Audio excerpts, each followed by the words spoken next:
Welcome back to the Holding It Together Kinda podcast. I'm Michael Macniak. We often hear that the future of healthcare is digital, data-driven, increasingly automated.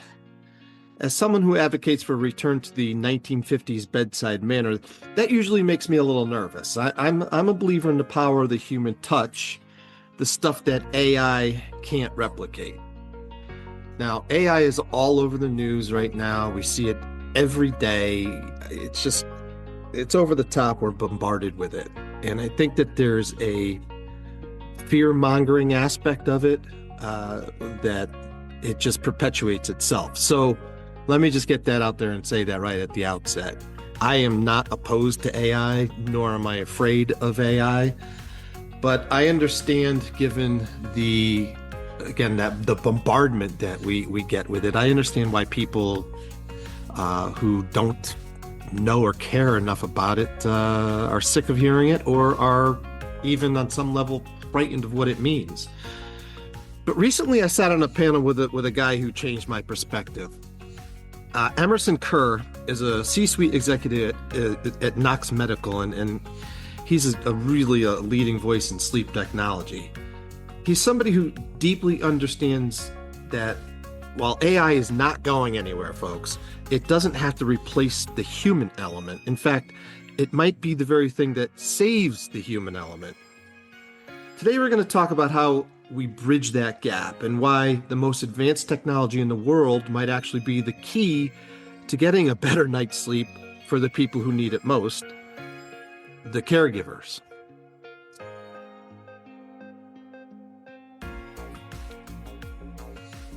Well, hello, everybody. Thank you for being here. And Emerson Kerr, thank you for joining us as well.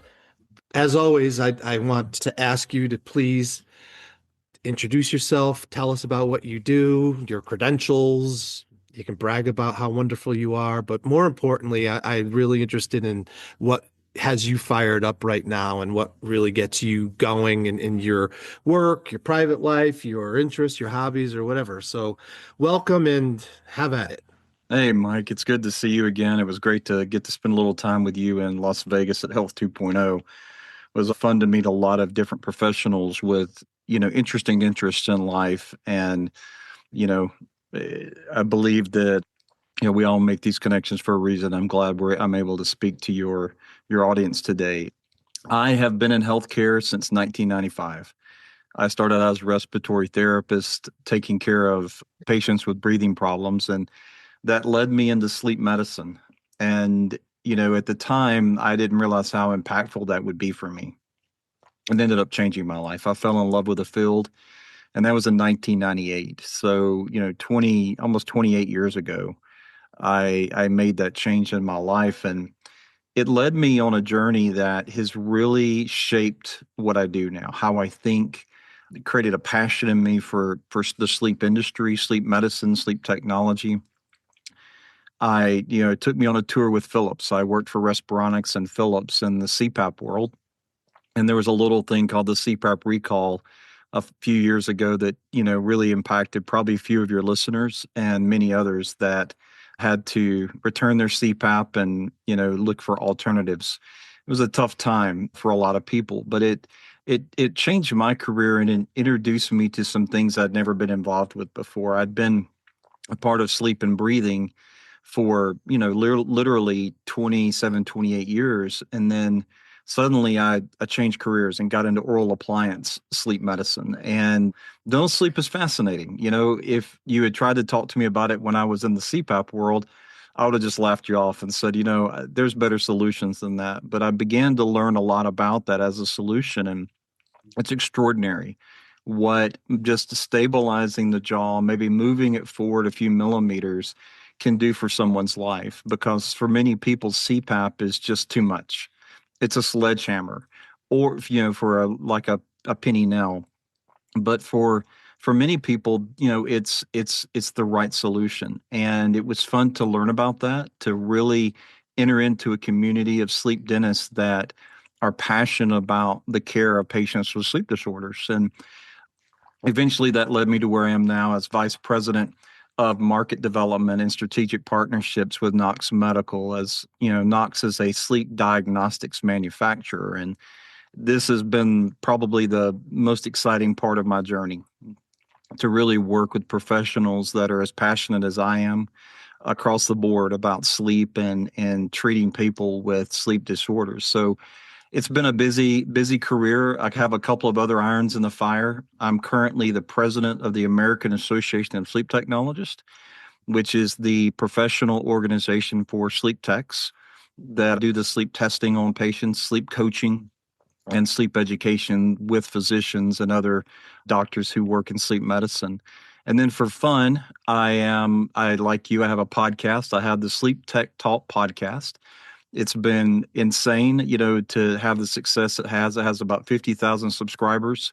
We cover a range of topics from what we're going to talk about today to technology, the newest and latest and greatest sleep tech, to really, we've had some interesting people on, like the sleep doctor, who, is sleepdoctor.com, and some others like that are rather popular, but do give us some really keen insights on sleep and where sleep is going. So that's been fun to get to do that with a couple of friends, and kind of as a hobby too. But it's also been incredible to learn from some amazing professionals and entrepreneurs that are really thinking about where sleep medicine is going and sleep tech for the future. So I've got a lot going on, but it's fun. Every square inch of it is absolutely thrilling to be a part of.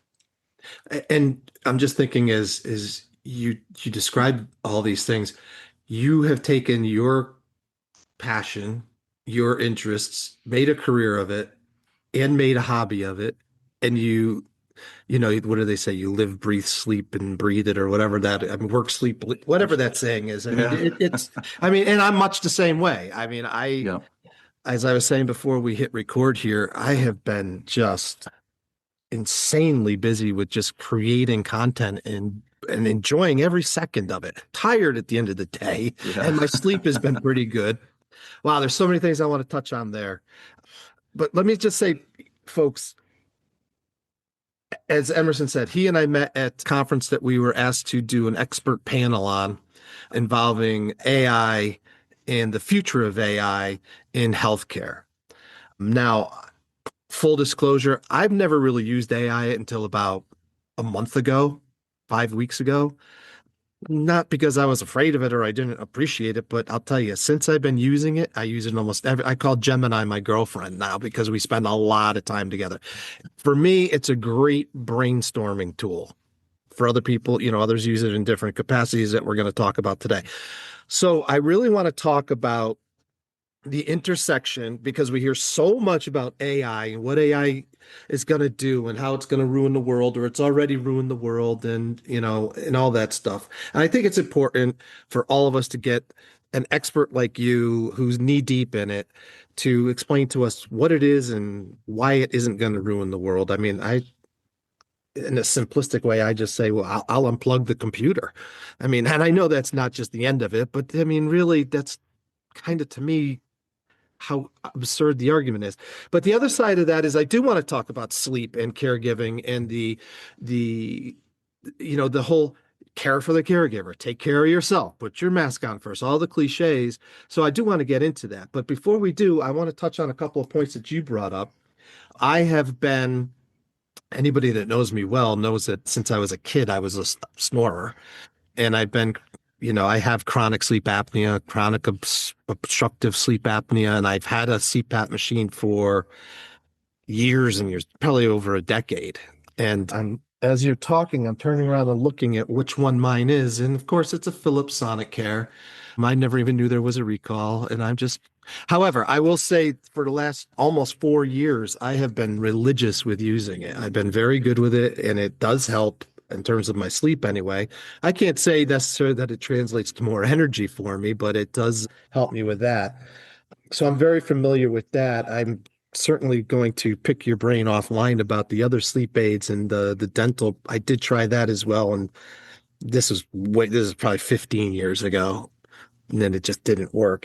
I don't know if it was a technology, but I am intrigued by the fact that you were a respiratory therapist. I know a respiratory therapist very well and saw the importance of a respiratory therapist in their career and their ongoing care and caregiving for the people that they work with, especially during COVID.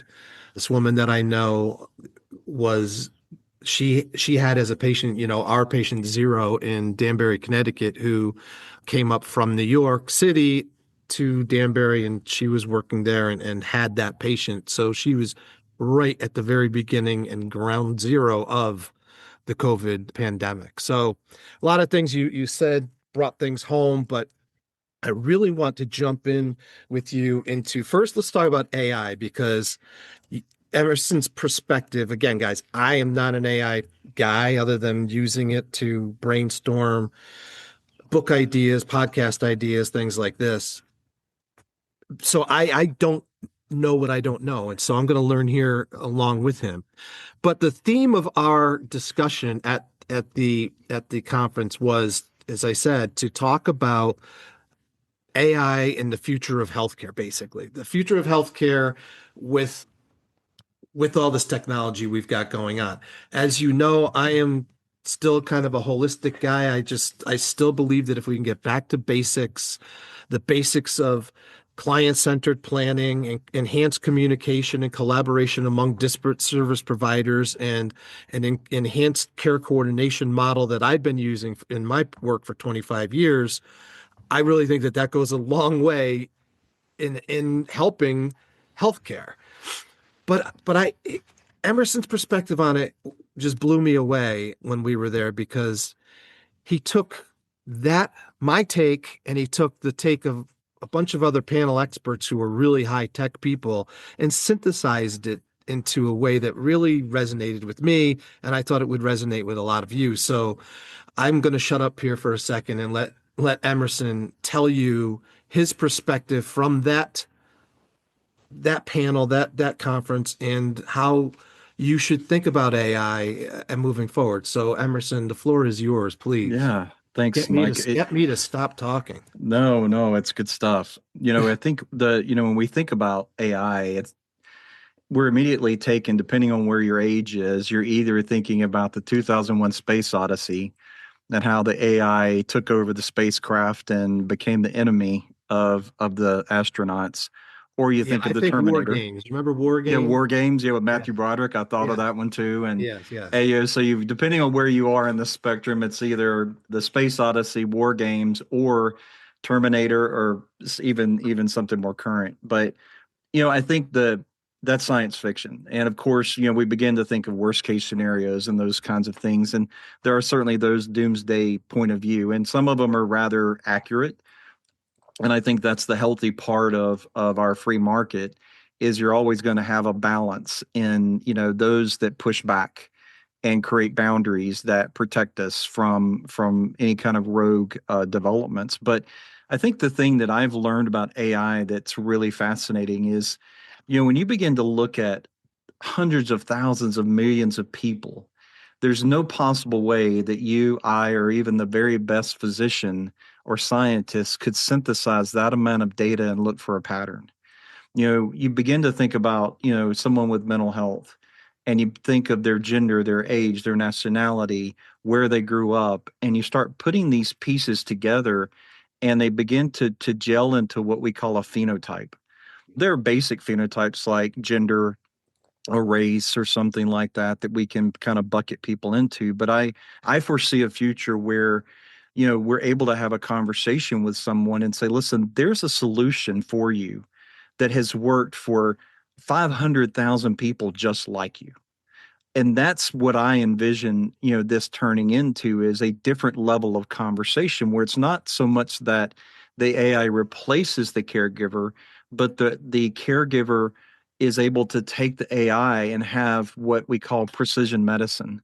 And that's really providing the exact solution or near exact solution for the patient that they need.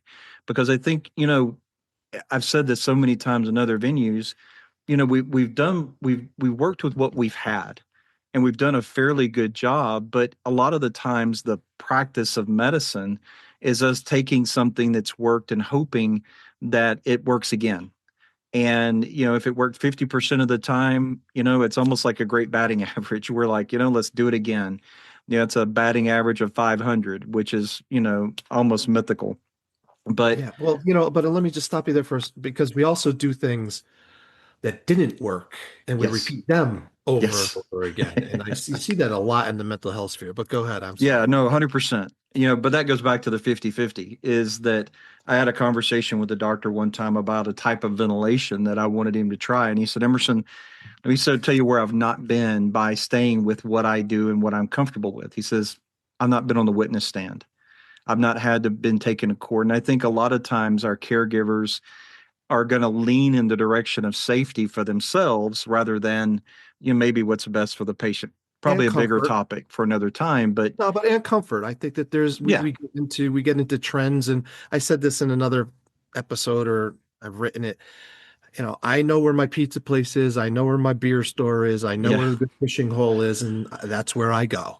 yep. Right. So go Absolutely. And that ahead. makes sense, right? But I think where we're going though is to a whole new place in AI where we're able to begin to thread patterns together and see what we call endotypes. So a phenotype is a collection where we're able to kind of put different types of people into these buckets, so to speak. I hate to use that term, but I think that makes sense. But the endotypes are what make a phenotype, a collection of characteristics about a patient. And so, what I think AI has the capability of doing is recognizing these patterns. Whether it's a heart rhythm, or a type of brain pattern, or just patterns in general, where we see repetitive patterns in a person, and maybe it's similar to 100,000 people just like them. Well, that's where I think this can take us, because to your point, we don't want to replace the human caregiver, because at the end of the day, there's two roles a caregiver has. One is being that empathetic voice to the patient, but they're also that independent arbiter, in that they're supposed to be the one that recognizes there's lots of options out there. And here's the one that I think is best based on my experience. It's not influenced by money or dinner or some perk I get from that manufacturer or pharmaceutical company, but it's what I believe is best for you based on my experience. So I think Well, that's where the human should stay and can be in that place, and won't be replaced by technology. in making that determination, isn't the human doing what you're saying that the endotype is the AI? The AI is taking all the information that it has gleaned from common denominators and phenotypes and offering a solution or what it thinks would be the best solution. And as a caregiver, you who knows the individual, who knows the patient well, you're taking all of your knowledge and you're synthesizing it down and you're making a decision based upon that, including what worked in the past, what didn't work in the past. And that's really what you're doing. But AI can really help. And along those lines, then how can AI be used to help the caregiver or the physicians or the entire caregiving team to do this better and quick? Obviously, it can be a lot faster. So, Yeah. Well, I talked to a physician once from University of Michigan, and I said, "How long do you have with a patient?" She said, 10 minutes. That's all I've got. And I mean, this is one of the leading doctors in the space of sleep medicine in the world. And so it sort of gives you a frame of reference of how little time they have to really synthesize all of that information and make a connection with the patient, and the patient feel like they were cared for. It's tough. So I think that's, to your point, what I think technology is giving, professionals the capability of, is a little bit more time, because if they can get right to the heart of the matter faster, then what we hope happens next is that they can begin to talk about that. Because the one thing that the AI or a computer can't do is have that conversation to weigh, is this patient really ready for this next step? Because like in a mental health situation, maybe it is the best solution, but it isn't time Yeah, because this I person's have not ready. I have that situation going on right now with a guy I've been working with for years and years, and everybody wants to push him in a direction that I'm saying, pump the brakes a little bit, folks. We're Yeah. not there yet, and that's a great way to say it. Let me ask you a question. We'll get a little off topic here because I'm curious. When I talked to a doctor recently, they told me 13 to 15 minutes per patient. So it's obviously your data is getting worse than, and worse, I guess it's your perspective. Just curiosity, what do you think the external factors are that are making these doctors say that they only have this 10 minutes, this 15 minutes? Well, so many doctors are paid on performance, and they're paid on the number of patients they see, the amount of revenue they generate, and because they're paid in that fashion, they're limited, as to what they can do in the amount of time they have. It's a business, and because it's a That's just, business, it's tough. and that's frightening. Yeah, yeah, it I can mean, be. because along those same lines, same doctor told me that she has about 2 to 3 minutes to quickly review a chart and figure out what the hell are you doing here? What am I seeing you for? Yeah. And that I don't know which is scarier, but they're both pretty damn scary.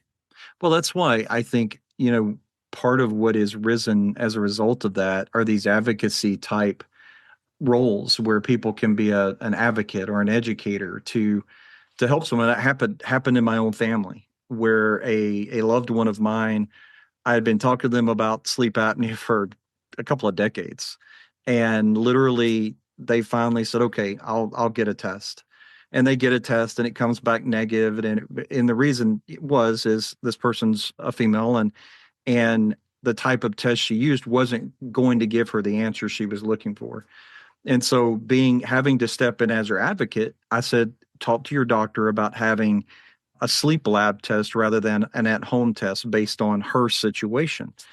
And so she finally does, and then the nurse practitioner calls her and says, you don't have sleep apnea. You can talk to your primary care about it. I had to step in again and said, listen, make an appointment with a physician. I'm not surprised you got the answer you did. Make an appointment with a physician. You have what's upper airway resistance syndrome, not classic sleep apnea. And so she makes an appointment with the physician. The physician who knows me said, Emerson's right. You do have this upper airway resistance syndrome, which is classic among women. For you and I, we meet all the criteria quickly of having sleep apnea. We're white, we're middle-aged, nice necks, right? We're Yeah. big, we win, winner, chicken dinner. We get the CPAP. But the Woo-hoo! rules, yeah, the rules weren't written for women. The rules for how women have sleep apnea are different than men. How, for you and I, we're going to snore, we're going to gasp, we're going to be tired. For women, it can be insomnia. It can be a host of other things that actually are the signs of sleep apnea. And when they have a sleep test, they may not actually have the classic high apnea apnea index that you and I have. And so what happens is a doctor looks at it and says, "Oh, you don't have sleep apnea. Let's look at other alternatives." Well, that's incorrect. They do have sleep apnea. It's just a different grade of it. And it's causing the same sleep fragmentation. It's causing the same tiredness and fatigue. It's causing the same mental errors, depression, and all those things we can get into later are still happening. No, And but doesn't that bring us back to what you were saying before about what you call precision medicine, yeah, yeah. right? And patterns. It's becoming. I can tell the story a million times where my partner at work was doing record reviews for a woman, and she, by doing manual record reviews, discovered that every single year a client of ours was undergoing massive decompensation mentally because for whatever reason. Well, it Yeah. was Sarah who discovered that, oh my goodness, it's the anniversary of her mother's death. She goes into this. Sure. Okay, but that's a pattern that's unique, and this is what you're getting at. It's unique to that particular Person. individual. Yeah. We cannot treat every cancer the same. No. We cannot treat every illness, every dementia the same. We cannot treat every mental illness. Every schizophrenia is not the same. And the fear is that AI is going to put people into these boilerplate, not diagnosis, what's the word, treatment Hmm. protocols. Yeah. And And that's a fair criticism. and we want to avoid that. So how does AI and how do doctors avoid that? Number one. And number two, I going back to your other point, I think that's where you have your caregiver who's stepping in and saying that may be true for this 90% of the people, but this guy doesn't fit that exactly, and here's what we've done, and here's why. Yeah. No, Does that 100%. I think that that's got to be the thing we continue to fight for is that advocacy.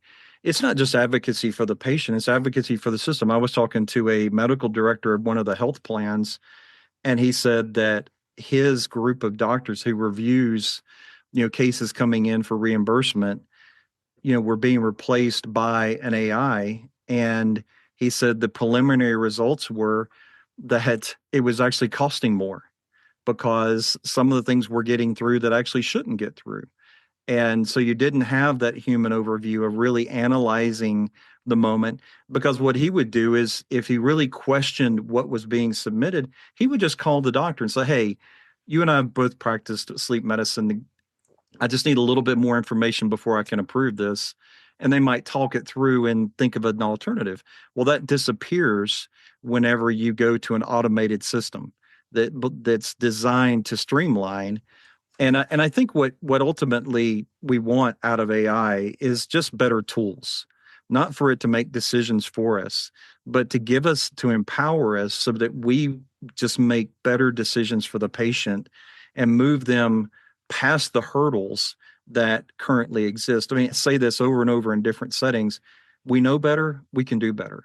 In the past, we didn't know better. We had very little pieces of information that we made decisions from, and we just like what you said with cancer. I had a mass removed from my thyroid, and the ENT said, "Listen, a few years ago, we would have put you into chemotherapy." He said, "But what we know now about what we removed, we're just going to observe you every 6 months." And I was like, "That's amazing." Yeah. That I didn't go through that journey, but he knows better. He was able to do better. Well, and the speed with which the stuff is being learned is just, It's Moore's law. I mean, that was, 3 years ago, they would have given you chemo, and that's putting poison to kill a poison. And man, Right. so yeah, you dodged a bullet there. I mean, I think of the same thing with, when I had the prostatectomy and the advances there because my father had it first. And Yeah. anyway, that's a totally different story for another day. But you were talking about this doctor getting the information in and being able to process it very quickly. And one of the things that concerns me about all of this is getting the information in, right? We have to have the information in order to have information to look at. Yeah. And the important thing, I know a girl who's about to graduate college. Congratulations, Emma. And she was telling me that kids are using AI these days, and it is the end all be all. It's the final answer, and this is the word they're sending in. I think that what you're getting at and what is important to point out here is that AI is going to give you answers and suggestions. It should never, ever be the definitive Mhm. and what do you call it? You have your do you have your phenotype? Endotype and phenotype. Yeah. Yeah. Yeah. Yeah. AI cannot be the endotype exclusively, correct? Right. Well, I mean, that brings you back to how do you trust the AI? And part of and a patient's not going to see this, but a caregiver can ask these questions of those that are, providing that technology is how big was the data set that taught the AI? If it was a few hundred, now you're looking at potential bias. Because, I mean, is it Daniel Kahneman that talks about confirmation bias? Well, you can have confirmation Absolutely. bias in AI. Oh, And if your data set isn't big enough, it's got to be in the thousands. If it's not in the thousands, now you've got bias, and it could be completely unintentional. But if your N isn't big enough, then you're going to produce erroneous thing, because all AI can do is act based on what it's learned. That's it. It's exactly. nothing more. Because you in a note you and I shared, it's kind of garbage in, garbage out. If what it learned is garbage, it's sort of like somebody said this the other day. It might have been my wife, and she said, if you look up in AI a certain question, it can give you an answer that's misleading. And And then I found a cartoon that was perfect about it. It's was, is this mushroom edible? And AI said yes. It did. The question wasn't, was this AI safe to eat? I mean, this mushroom safe to eat? Right? But that's a different question. Yeah, you can eat It it, but certainly you're going to is. die. Well, and that's one thing that's very frustrating when you start using AI for, and I got away from this very quickly because it's so frustrating, with for generating images and stuff like that. It's very frustrating. Yeah. But because you got to be specific and the more specific you can ask a question, you're going to get a better answer. To your wife's point and to your point, garbage in, garbage out. That's an adage from the late 70s when my dad was in computer technology. It means basically if you put something bad in, the computer's just going to regurgitate bad. Yeah. The other side of that coin now is if you put nothing in, it can't give you anything out, right? So, but the other scary thing is, I don't know why this sticks in my head, but probably 30 years ago, there was a Simpsons episode, and Bart says something along the lines of, if I have learned anything on TV, right? It's like that, as if that was a definitive Right. and the go-to about where we were going to get Right. Yeah. our information from. But I think people have to be very careful in searching the internet and Yeah. using AI because it's very easy to see where the internet and AI will tell you what you want to hear. And caregivers in these situations are desperate very often. They're experiencing grief and loss, make no doubt about it, Yeah. make no mistake about it. And if they're looking for a specific answer, it's like finding the witness that will tell you what it is your case is promoting. You Yep. can't find that answer. So you have to be very discerning about the answers that you're looking for. Physicians, anybody in the medical field has to be very discerning about the information that they're taking in and really look for the outliers because there are outliers everywhere. Yeah. Absolutely. I mean, it's confirmation bias is so tempting. How can I prove my point? I mean, you can do it. If you have something you believe, you can absolutely find a lot of people that agree with you. The challenge is how do you create balance? Because, the alternative point of view is legitimate. Is it correct? That remains to be seen. But I think that's sort of the problem as we begin looking for something to agree with what we're thinking and what our bias is rather than seeking real truth. And I think that, that's where, the idea of what medicine should be is really taking that look at the patient. I think one of the things that's happened in sleep that has really been disconcerting is there's actually 84 sleep disorders. And, we've already talked about one, and that's sleep apnea. And it There's becomes the 84, 83 more of them. 83 more. Yeah. God, I probably have 82 of the All 83. right. I hear you. When we're looking at one disorder all the time, it kind of plays into that same bias is that it's got to be that one. Some of this is insurance driven, especially in the United States and in Canada, where insurance is going to kind of define what you do next. But that's a challenge for us is how do we take a look at the whole patient and really, especially if we're talking about behavioral health, there's some amazing, numbers that I came across as I was preparing for our conversation that where sleep and mental health are so intertwined with each other. And, the caregiver, really needs to think about those things as a part of that patient journey in their care. And it can be a lot to take in. No, well, and I'm going to ask you a question now that I think is going to lead us into an sleep related conversation about the caregiver and whatnot. But just to put sort of a bow around this AI conversation, how do you see AI being able to support the caregiver and what the Yeah. caregiver does and what they're going through? Obviously we're going to talk about sleep and the importance of sleep. So that's one thing that AI can certainly pin down. But how is AI technology going to be able to watch the back of the guy who is caring for a chronic patient? Yeah. And where do you see that going, or where is it that I don't even know about? I think there are a few things that exist right now that may not even be really AI. It's just advancements in technology. But that's where I think the wearables help the caregiver really watch themselves. because if they're The if they're watches using their and the Aura ring rings. or their watch, yeah, Okay. and they Okay. can see some of those changes in their own behavior. Because like I wear an Aura ring, and it's actually able to track, I believe it's anxiety, and I have chronic anxiety, and so it can really map that journey with it. So I think from one standpoint, it's really being self-aware of where they are as a caregiver and not getting so caught up in their own world that they forget their own health. And I think that happens a lot, especially among women. Women tend to not think of their own health. They think of their spouse or partner, they think of their children, their parents, and then they collapse.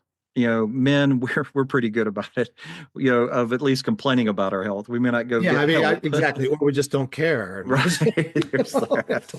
But it's whatever happens, happens. yeah, right. And so I think that for them, there's that. There's other things as well, like there's technology now that can really do some predictive looking at fall risk. And there's even some that there's discussion about predictive behaviors that can lead to suicide and that can lead to self-harm. Are we really utilizing those tools to begin to do that? You don't want to get to the place where you're like that Tom Cruise movie where you're using psychics to predict behavior, but Well, you I want to worry. get to a place where you can at least have a red flag. But I worry about what we were just talking about, the confirmation bias and the self-fulfilling prophecy with that kind of stuff too, Yeah. Yeah. because Yeah. that's one of the reasons I don't want to ever go to a psychic. I don't want to know what's coming because I'll make it happen, right? No, 100%. But I Yeah. do think that if you begin to see a pattern of behavior in a person or a pattern of illness, if it can be a red flag, to at least step in and begin asking harder questions and creating accountability and wrapping around that person, who knows what it could mitigate Well, and right. help. Yeah. And I think that one of the great things about it is that the old wearables, they'd give you data. I mean, you could scroll through and it would give you the data that you're looking for.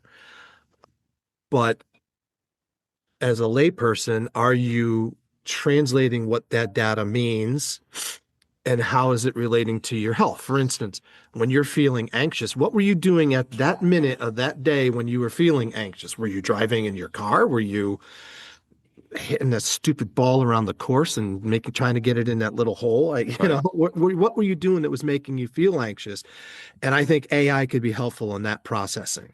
And Yes. Drawing it out. Yeah. and getting back to your point, if a woman who obviously cares about this stuff more than I do can take that and look at it and say, huh, I gotta, that could be a really quick way to give you pointers about where your mental wealth, your mental health is being compromised. And Yeah. and AI can do that. AI can be wonderful for that.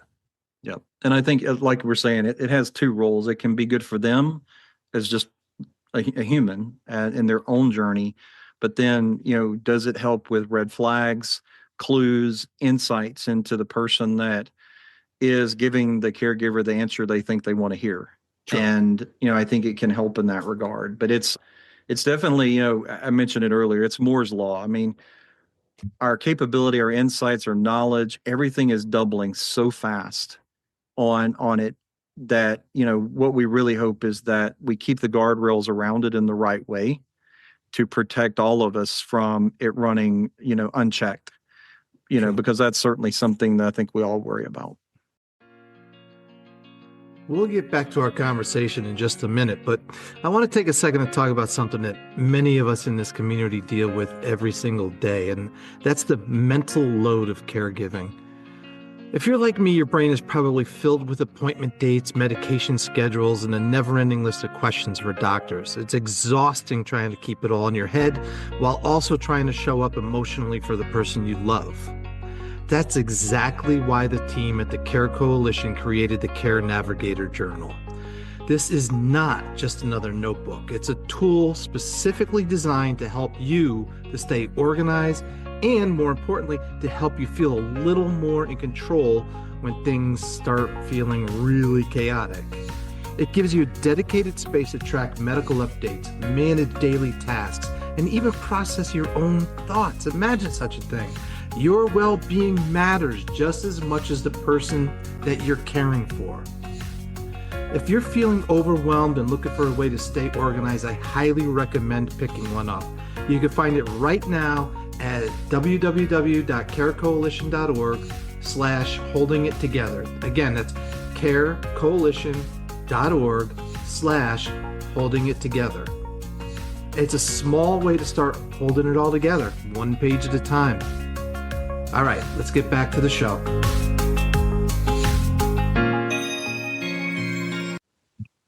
All right, so now I want to get into some of the stuff that I'm fascinated with just because of my personal problems, and you are fascinated with because it's your passion, as you described at the outset today, and that is the science of sleep and what sleep is all about. And within the last 15 years or so, I mean, the study of sleep and what happens to sleep. Okay, and again, this is in a caregiver context that we're talking about this, because that's who I'm trying to talk to. That's who I'm trying to give resources and help to. So I want them to understand the importance of sleep. And again, I think it's something that we're beat over the head with now, because it's really one of the latest and greatest scientific advances I think that we've made in terms of overall health. It fascinates me how much sleep impacts us. And the other side, there's another one that fascinates me too, which is oral health. And you kind of touch both of those things, but I don't want to talk about oral health as much as I want to talk about sleep and the importance of it, because a lot of these caregivers are running around on empty and they're not taking care of themselves, and their sleep is a huge part of that. So I'm always astounded when I hear people rattling off such cool, not stats so much, but such cool info and data. So what are some of the things that are like mind blowing about what sleep does for us that we either take for granted, didn't know, or should know? Sure. I mean, give us a few just nuggets that'll just be like, holy crap, are you kidding? That kind of thing. Absolutely. Well, I think the first thing is just recognizing one thing in particular. We spend 1/3 of our life asleep. Right. If you sleep 8 hours, it's 1/3 of 24 hours. So And that's the greatest sales pitch for mattresses ever. yeah, exactly. You're like, wait, no, we don't. We don't spend 1/3 of our life sleeping. Yeah. But you should. You should at least, right? Yeah. Yeah. And for some, it's going to be a little more. For others, it's a little less. But the reality is that we need that. As we start, I've got, like I said, some numbers on mental health, but there are two very specific things that need to happen in sleep. Three. One is time. You need enough time in bed, and it needs to be uninterrupted. And what happens is we have what's called sleep architecture. And sleep architecture is you fell asleep, you sleep for about 90 minutes and you go into REM. And then you go out of REM and you go through a series of cycles throughout the night. That series of cycles is completely normal of going through the deep sleep to REM and back to the light stage of sleep. How long does REM last? I thought REM was what you wanted to be in. You wanted deep. I thought REM was deep sleep. No. It's completely different. Deep sleep is delta sleep. That's where you have the slow wave sleep.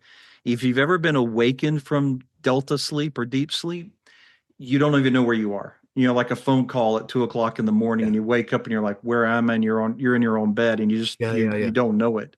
So it's a very different type of sleep. And patients that have alpha delta sleep are going to be patients that likely have some sort of disorder in there that's affecting that. And working with a boarded sleep physician that's usually maybe a psychologist can be really helpful in that, because they're going to look at that nuance on that piece of it. But then REM sleep is your dream sleep, where you're doing that. But let me take a step back to delta first. So the value of delta sleep is it creates the physical recovery. If you look at children, particularly babies, they basically have active and inactive sleep. It's messy if you're doing an EEG on them for sleep at night. It's just nuts. But as they age, it cleans up and you begin to have the distinct patterns again. Well, they have a lot of delta sleep and a little bit of REM. And as we get older, that flips, so that as an older person, we're going to have less delta and more REM. And it's sort of an interesting phenomenon how that switches. But the delta is necessary for physical recovery. That's where the body's going to heal and do its things. Whereas REM is essential for mental recovery. It's going to kind of clean up all the things that happened in our mind. I heard a psychiatrist from Harvard talk about this cobbler or shoemaker once that couldn't figure out how to make a pair of shoes and had been working and gave up and went to bed and woke up the next morning and the shoes were perfect. And he said that's the value of dreaming, is that it sort of takes all the information that you have and resorts it into what it should be. And when we have healthy sleep, that's exactly how it's supposed to happen. Is that deep sleep and REM are supposed to be for healing and recovery. The problem is when we have depression and anxiety and medications and a host of other things, sleep apnea, then, or, that's when those things get out of order. And now we're not getting that consolidated sleep. We're getting it fragmented where you can sleep 10 hours, but if it's all fragmented and messed up, it doesn't matter. You're still going to wake up tired. Yeah. I'm just, so REM sleep must be exceedingly important for folks with mental health disorders. 1000%. I mean, that's going to be, and sadly, because of nightmares and that's night terrors and that sort of thing, they'll give up that just to not have that experience. And that makes that makes total sense. I mean, to live in that space, but it's sort of good for you. No, it's not. Right. And that's sort of the tragedy, of this, is I, was kind of refreshing my memory on this before our call. For so many people, it's a vicious cycle. Their mental health causes the sleep disorder, and the sleep disorder kind of worsens the mental health. So they stay in this loop where they, hopefully, CBTI or medication or something can sort of maybe jolt the loop and reset it and help the person find their way to healing. But that's the tough part. That analogy, let me bring that home for the folks who are listening, because I see that with folks who are addicted, highly addicted, but also have the mental health.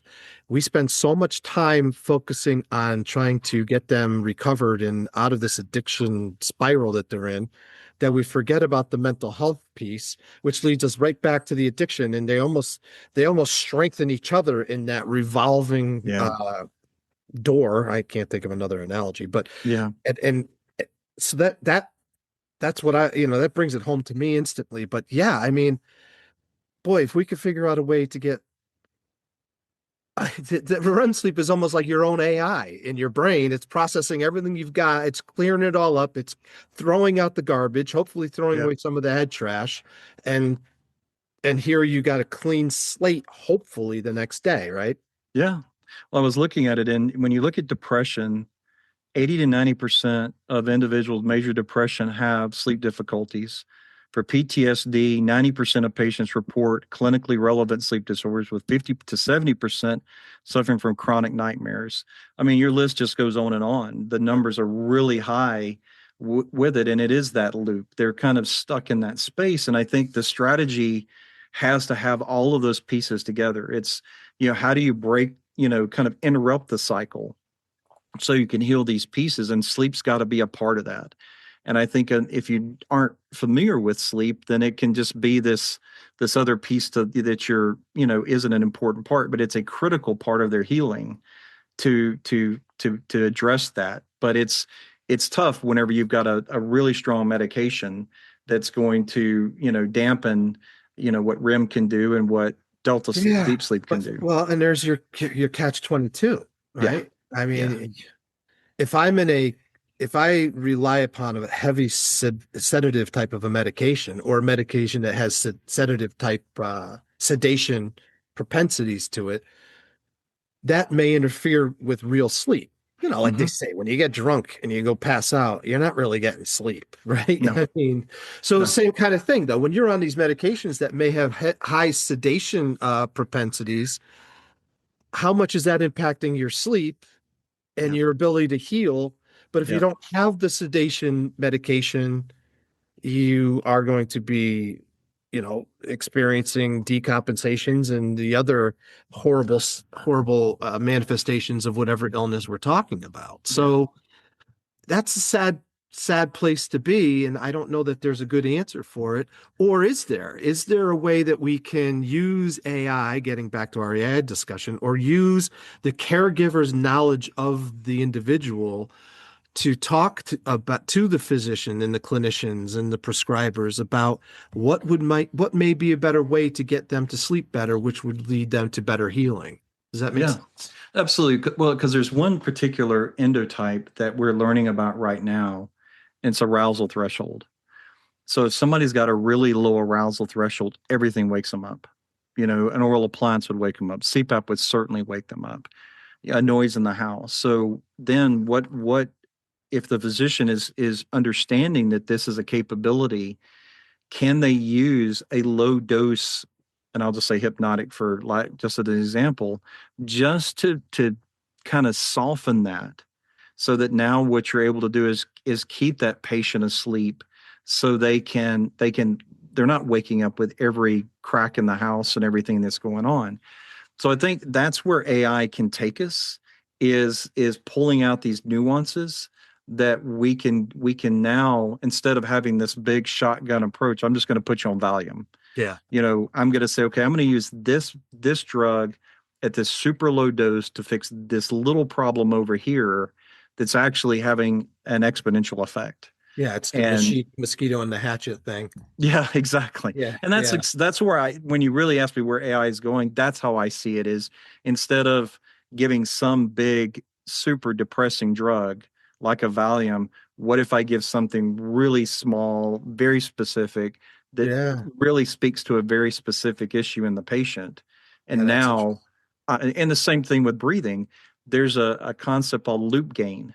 And loop gain, if someone has a really high loop gain, their ventilatory control is completely out of sorts. Okay. Well, that if I'm able to give a medication that now manages their CO2 level in their body and stabilizes that, now that ventilatory control changes. Right. And so that's just one tweak. Yeah, little. And sometimes that's what people with chronic illnesses and mental illnesses need, is we call it a tune-up. We got to get in, we just do a tune-up. We need a little tweak here. We don't need to revamp the entire system. Just give us one tweak. And that's where ultimately how I see AI benefiting all of us, is that giving us this super granular solution that, hey, let's try this first. Instead of using the sledgehammer or the shotgun approach, we're going to use something very specific. We're going to touch that one spot. And if that works, awesome. And isn't that the essence of the Hippocratic Oath? And most doctors are going to say to you, let's start least invasive and we'll work our way up. Yeah. And that's exactly what you're talking about. Yeah. And if AI can take us away from highly invasive, i.e., all-encompassing fire hose, to the micro, less invasive water pick, right? That's a great thing. Yeah. And that comes from the AI technology, but it also comes from the caregiver. It comes from the caregiver who's in there all the time. But here we have a lot of caregivers who are running around feeling like they're too busy. They can't get anything done for their loved one. They feel horrible about, they don't feel adequate enough. They've got imposter syndrome, like you read about, and they're not supposed, what the heck am I doing caring for somebody else? I can't even care for myself. So one of the things that they're going to say is, I can't worry about my sleep because I'm too damn tired, and I'm too damn tired to go get help for it. Yeah. One of the things that intrigues me about the work you're doing is to help people who use that excuse that I don't have time. You help save them time by a lot of home-based technologies now, right? Through Nox and some of the other systems that you're working with. Yep. So a couple of things. One is, like you're saying, on the testing side, we have a home testing technology that is our Nox T3 home testing device. So what that allows is to have the sleep test in the home with a really high fidelity technology. We also have another type that actually gives you all the data you would get in the sleep lab in the home as well. And we have some physicians that use that. Usually they do it as cash because right now insurance doesn't reimburse for it. But what that does allow, though, is having that home experience, because you've seen the cartoons where the person's got all the wires all over them I've and been through it. says, Robinson. you've I've been through gone it. through. I've been into sleep labs twice, and I've done homes twice. Yeah. What I, and, for me, and this is a self-serving question. I've How is it different now? Because I haven't done it in many, many years. Yeah. How is it different? Because those four tests, two in the sleep lab and two at home. One of them in the sleep lab, the tech actually woke me up and said, "We can't do this anymore. You're having way too many apneas." Yeah. Yeah. It's scaring me. Right. But anyway, they've all come back and said, "Okay, you got sleep apnea, you need a CPAP machine." Yeah. And this goes back to what we were just talking about. I think that, hey, maybe now with the Nox T3 testing device and some of the other things that you can offer people in home that would be much more precise, rather than saying, boom, here's your sledgehammer shotgun approach sleep CPAP machine. Yeah. Maybe we could try another. Are we at that point now with We some? are. We're at that point in a lot of ways. One Wow. is next year, ApneaMed is going to be launching as a sleep apnea drug. That's a drug, a pharmaceutical for sleep apnea. So that's going to be one to watch for. I believe the name of it's going to be Synergy. A fantastic group of people out of Harvard who developed, it's really two drugs that by themselves do nothing for breathing, but when combined actually can create tone in the airway.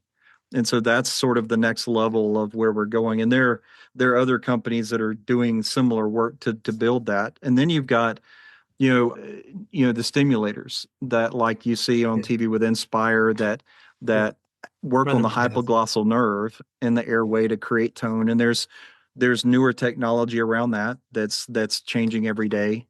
You do have the oral appliance therapy that does move the jaw forward. And one of the silly examples I can give people is if you lean your head all the way back and snore and then push your jaw out and try to snore with your jaw out, you can't. Right. And it really simulates the impact of mandibular advancement. And so I'm a big believer in that after spending some time in that space. And so you've got pharmaceutical, you've got mandibular advancement, you've got neuromodulation, you've still got CPAP, and then there's newer types of CPAPs coming out that are designed to be more comfortable, for the patient. Like there's a KPAP that a friend of mine developed out of Tennessee that is going to deliver the pressure in a different way to be more comfortable for patients. So that's the worst thing, is the discomfort of it. Yeah.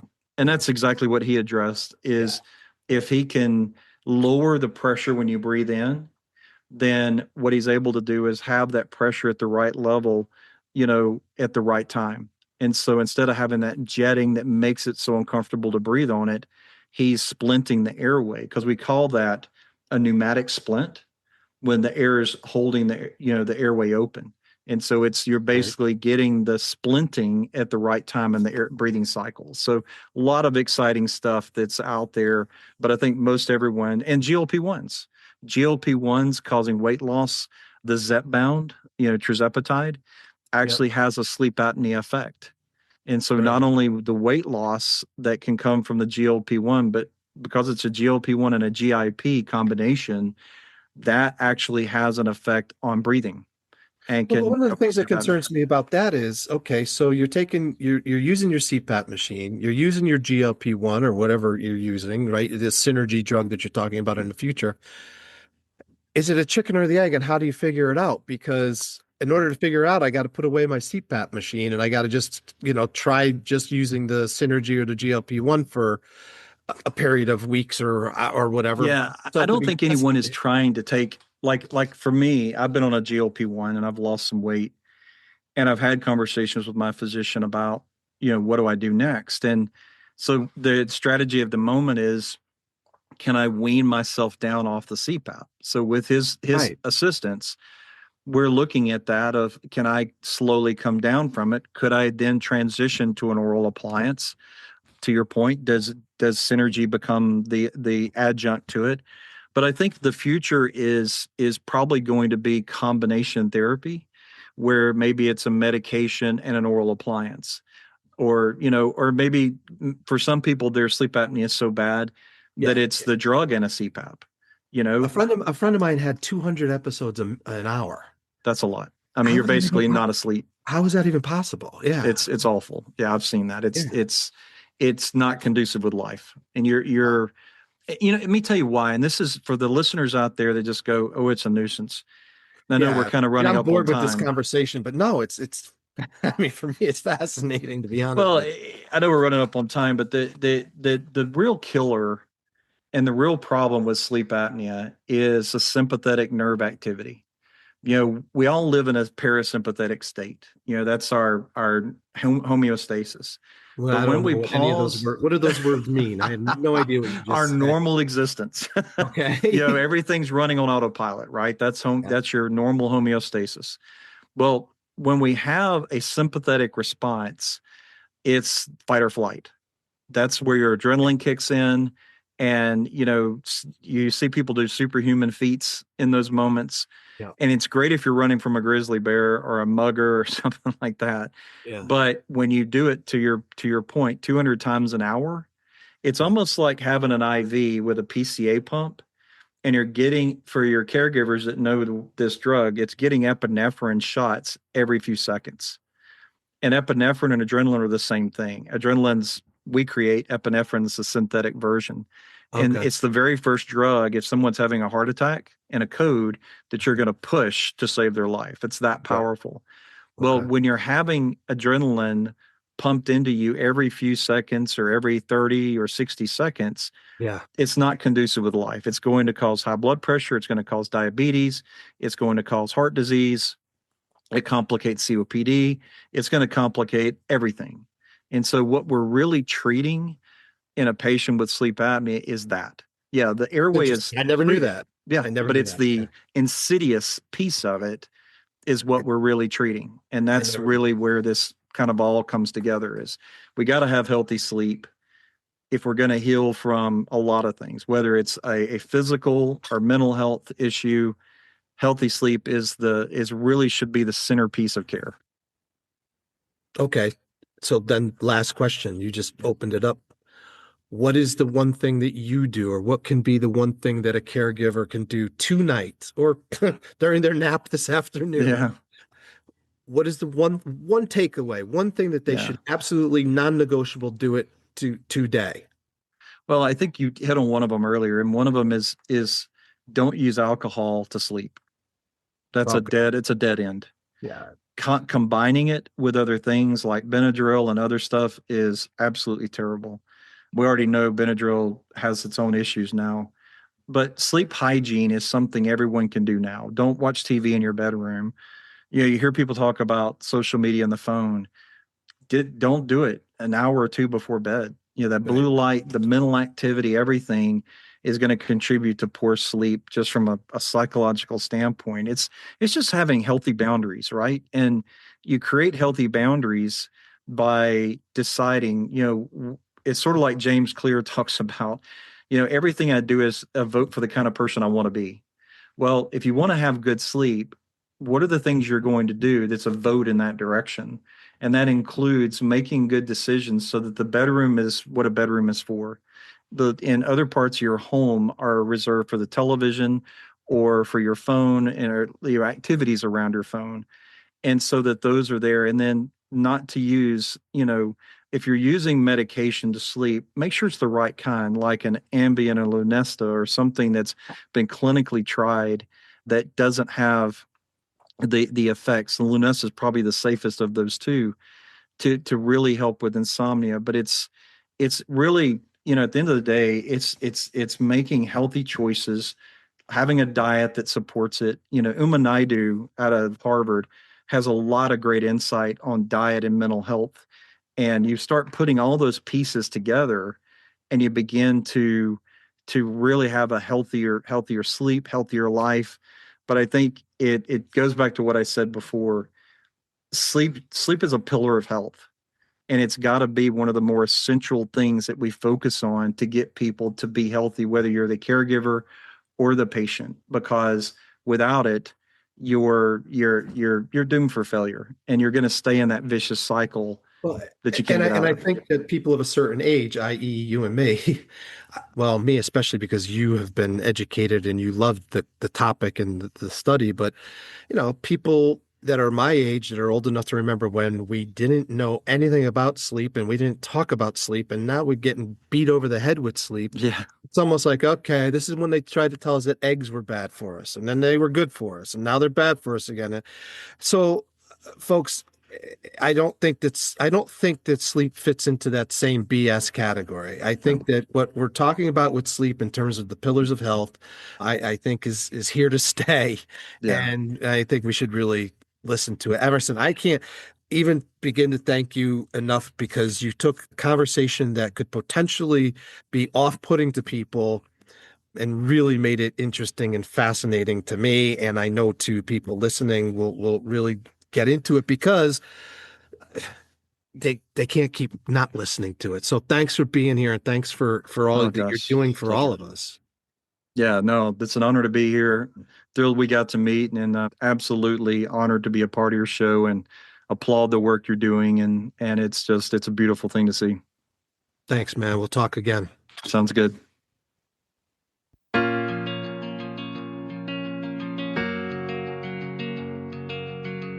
All right, we spent great time today talking about the bridge between two worlds, the high-tech precision of AI and the old-fashioned heart of personal care.